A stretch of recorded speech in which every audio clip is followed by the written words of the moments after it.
हाय दोस्तों, मैं श्रवण आप सभी का स्वागत करता हूं अपने यूट्यूब चैनल पर। जैसा कि हम बेरोजगारी पढ़ रहे थे, बेरोजगारी के प्रकार पर डिस्कस कर लिए थे। आज उन्हीं से रिलेटेड कुछ फैक्ट को जानने का प्रयास करेंगे। तो ये जो बेरोजगारी है, बेरोजगारी के आंकड़ों का संग्रह कौन करता है?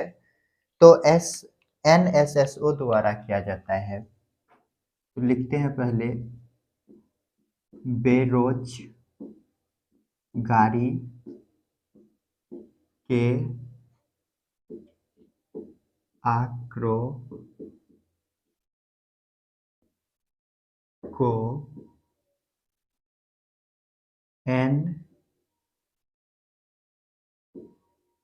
NSSO द्वारा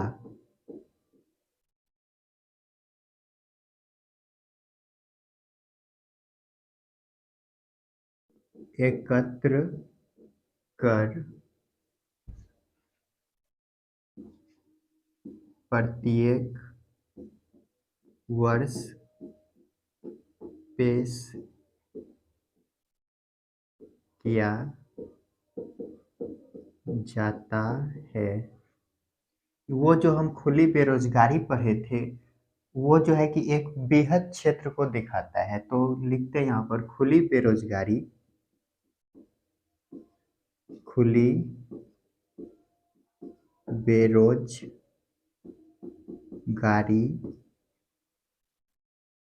एक बड़े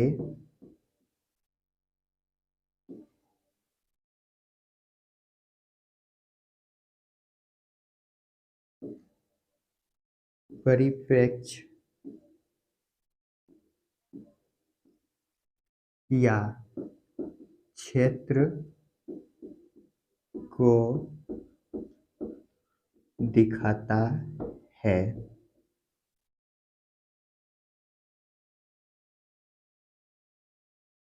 बेरोजगारी मापन के लिए योजना आयोग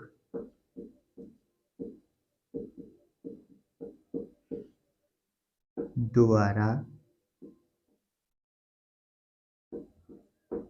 1973 में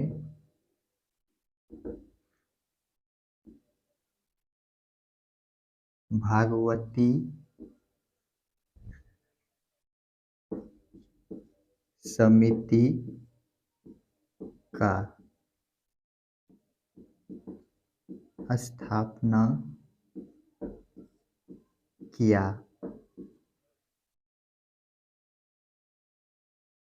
इन्होंने बेरोजगारी मापन के 3 स्तर दिए।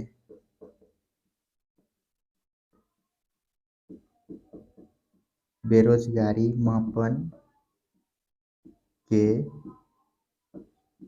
3 स्तर दिए।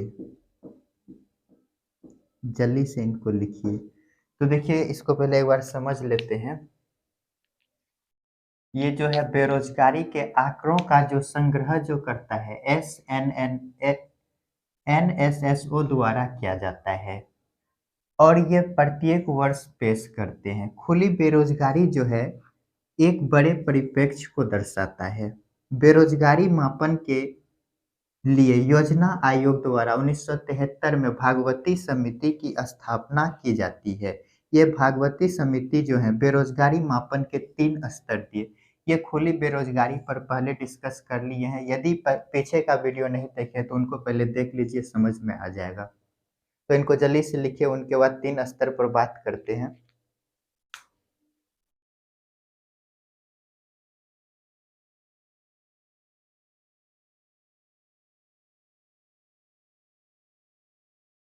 ये जो 3 स्तर दिए हैं, ये वार्षिक स्तर है, साप्ताहिक स्तर है और दैनिक स्तर है। सामान्य वार्षिक स्तर, सामान्य साप्ताहिक स्तर, सामान्य, दैनिक स्तर। ये जो 3 स्तर दिए हैं, सामान्य वार्षिक स्तर, इसके तहत यदि किसी व्यक्ति को वर्ष में 186 दिन से कम दिन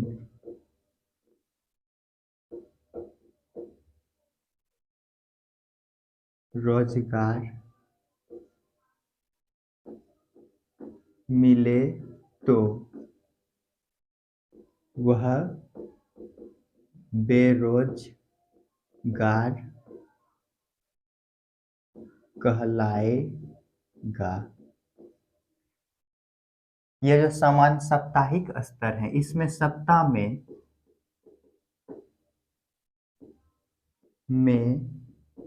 यदि 1 घंटे से कम का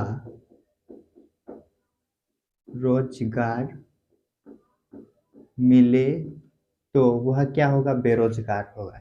ये जो सामान्य दैनिक स्तर हैं, इनको 3 वर्गों में बांटा गया है। इसके तहत यदि 4 घंटा से अधिक का रोजगार अधिक समय तक, अधिक घंटा यदि काम मिलता है तो वह पूर्ण रोजगार है। पूर्ण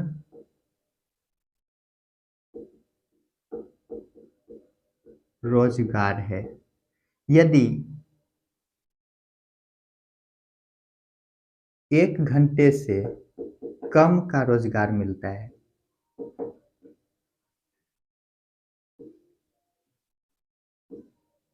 तो वह पूर्ण बेरोजगार है।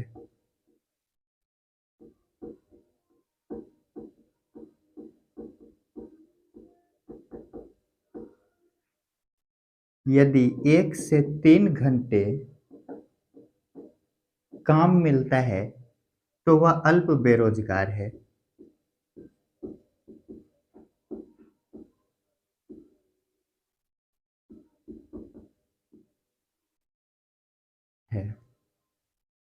तो ये जो है बेरोजगारी मापन के लिए जो योजना आयोग हालांकि अब इनका कार्यकाल समाप्त हो चुका है। इनके जगह पर अब जो है कि नीति आयोग आ गया है।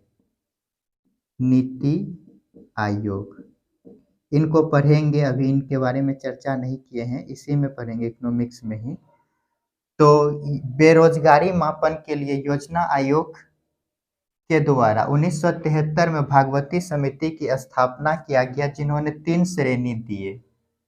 सामान्य वार्षिक स्तर, इसके तहत कहा गया यदि वर्ष में 186 दिन से कम का रोजगार मिलता है तो वह व्यक्ति बेरोजगार कहलाएगा। यदि सप्ताह में 1 घंटे से कम का रोजगार मिलता है तो वह क्या कहलाएगा? बेरोजगार कहलाएगा। यह जो सामान्य दैनिक स्तर है, इसके तहत कहा गया यदि 4 घंटा से अधिक का रोजगार मिलता है तो वह पूर्ण रोजगार है, और यदि 1 घंटे से कम का मिलता है तो वह पूर्ण बेरोजगार है। यदि 1 से 3 घंटे का रोजगार मिलता है तो वह अल्प बेरोजगार है। यहीं पे नोट दे करके लिख लीजिएगा, बेरोजगारी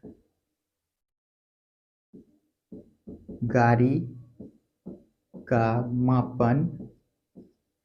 देखिए, वार्षिक हो गया, सप्ताह हो गया, दैनिक हो गया, लेकिन महीना है नहीं। तो महीना के स्तर पर नहीं किया जाता है। जल्दी से इनको नोट कीजिए।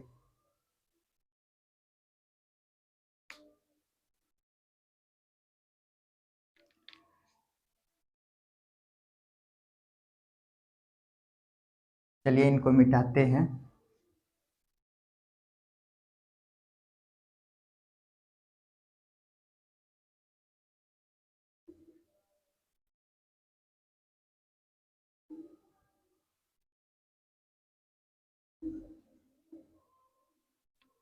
ये जो बेरोजगारी है इनका कारण क्या है? कारण, तो पहला कारण है जनसंख्या में अत्यधिक वृद्धि दर होना, जनसंख्या वृद्धि दर अधिक होना।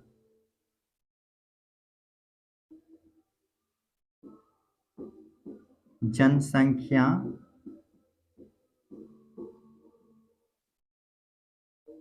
वृद्धि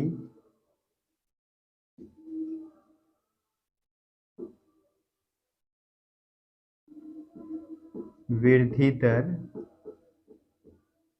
अधिक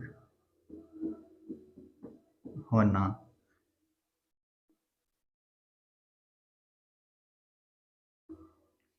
उसके बाद जनसंख्या वृद्धि दर अधिक होना,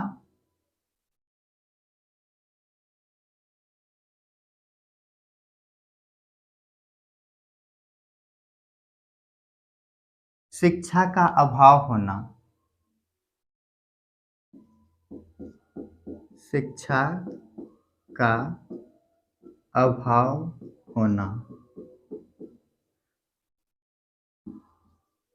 जल्दी से लिखिए इन दोनों को।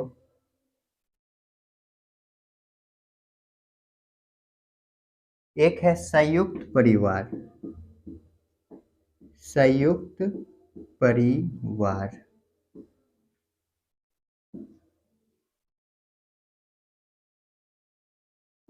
दोषपूर्ण आर्थिक योजना बनाना, दोषपूर्ण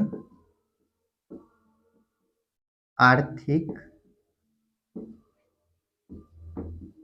योजना बनाना।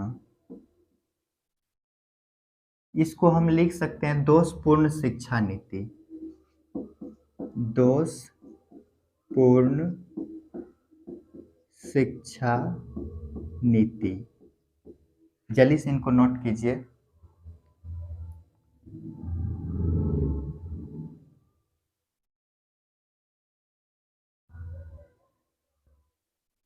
एक और लिख लीजिए, बचत और निवेश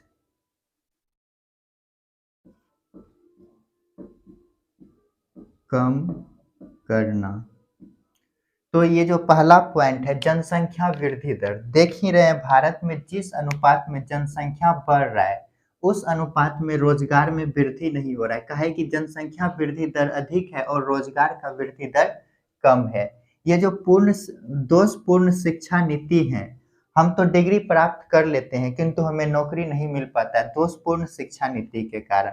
संयुक्त परिवार, इसका मतलब हो गया कमाने वाले एक हैं और खाने वाले अनेक हैं, जो कि संयुक्त परिवार बेरोजगारी को जन्म देता है। दोषपूर्ण आर्थिक नीति, और हम जो आर्थिक नीति जो बनाते हैं वो जो दोषपूर्ण बनाते हैं वो भी एक कारण है बेरोजगारी को बढ़ावा देने में। बचत और निवेश कम करना, हम सब क्या करते हैं, बचत भी कम करते हैं और ये निवेश जो है ये भी कम करते हैं। इसी कारण जो है भारत में बेरोजगारी अधिक है। तो आज हम बेरोजगारी वाले चैप्टर को पूरे कंप्लीट कर लिए हैं। अब जो है अगला चैप्टर बजट पढ़ेंगे। यदि आप सबको समझ में आए तो इसको जल्दी से लाइक शेयर सब्सक्राइब करें और अपने दोस्तों को बताएं, इन चैनल से जुड़कर लाभ उठाए। ये चैनल जानते हैं आप सबकी बीपीएससी से रिलेटेड है, बीपीएससी से रिलेटेड। इस पर जितना भी कुछ होगा बीपीएससी से रिलेटेड ही होगा। जैसे ही इकोनॉमिक्स कंप्लीट होगा हम पॉलिटिकल साइंस स्टार्ट करेंगे, पॉलिटिकल कंप्लीट हो जाएगा हिस्ट्री स्टार्ट करेंगे, साइंस मैथ, यानी कि जैसे जैसे कंप्लीट होते जाएगा हम सब आगे बढ़ते जाएंगे। तो जल्दी से इस चैनल से जोड़िए दोस्तों सबको, ताकि अधिक से अधिक फायदा आप सबको मिल सके। वीडियो देखने के लिए धन्यवाद।